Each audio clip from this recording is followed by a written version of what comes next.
Bonjour les enfants, alors aujourd'hui je vous fais cette petite vidéo pour vous apprendre la technique opératoire de la multiplication d'un nombre à virgule par un nombre entier. Alors on va prendre un exemple, on va prendre le nombre 74,56 multiplié par 28. Donc là, vous êtes d'accord que j'ai un nombre à virgule et un nombre entier. Donc, pour poser l'opération, je vais faire comme s'il n'y avait pas de virgule. Je vais appliquer la technique opératoire classique que vous connaissez pour la multiplication des nombres entiers. Alors, souvenez-vous, pour les nombres entiers, on regarde d'abord celui qui a le plus de chiffres et on le place en haut. D'accord? Donc ici, on a ce nombre-là qui a 4 chiffres et celui-là qui a 2 chiffres. Donc on est d'accord qu'on va d'abord poser celui-ci. D'accord? On se rappelle les règles pour poser des opérations. On écrit un chiffre par carreau. Mes chiffres font 2 interlignes de hauteur, ni trop gros ni trop petit. J'utilise la règle pour tracer mes traits et je m'applique. Alors on y va, c'est parti. Je saute toujours au moins 4 carreaux de la marge parce que sinon, comme la multiplication se déplace, s'il y a plusieurs chiffres, comme ici il y en a 2, au moins vous ne serez pas bloqué. Alors, on y va.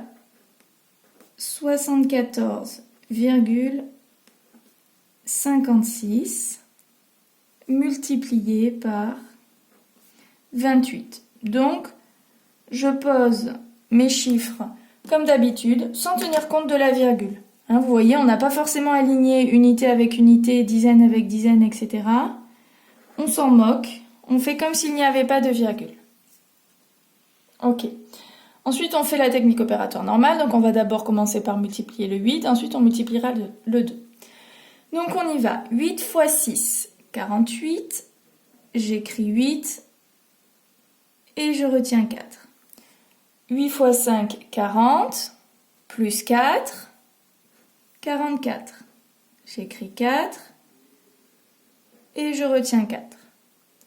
8 fois 4, 32.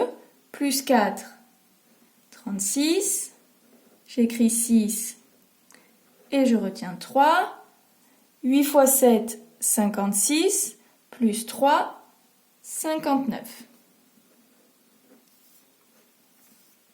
Une fois que j'ai terminé ça, je vais passer au chiffre des dizaines, donc c'est comme si je multipliais par 10, donc je vais placer mon 0 en rouge.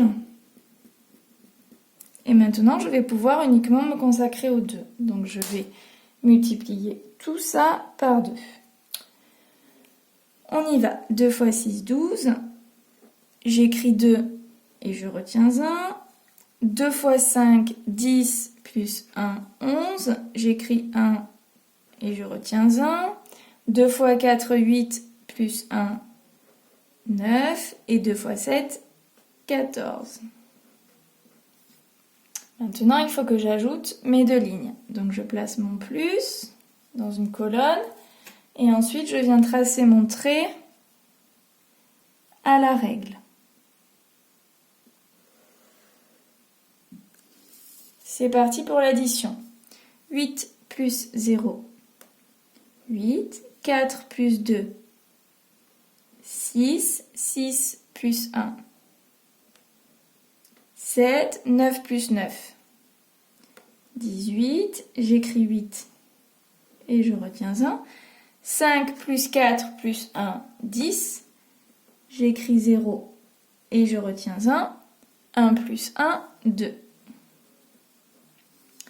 Alors maintenant que j'ai fait cette étape, il ne faut pas que j'oublie quand même la virgule, parce qu'à la base j'avais un nombre à virgule, donc ce n'est pas à négliger. Il faut que je vienne placer ma virgule au résultat. Alors pour ça, c'est très simple. Je vais regarder où est-ce qu'elle se place ici.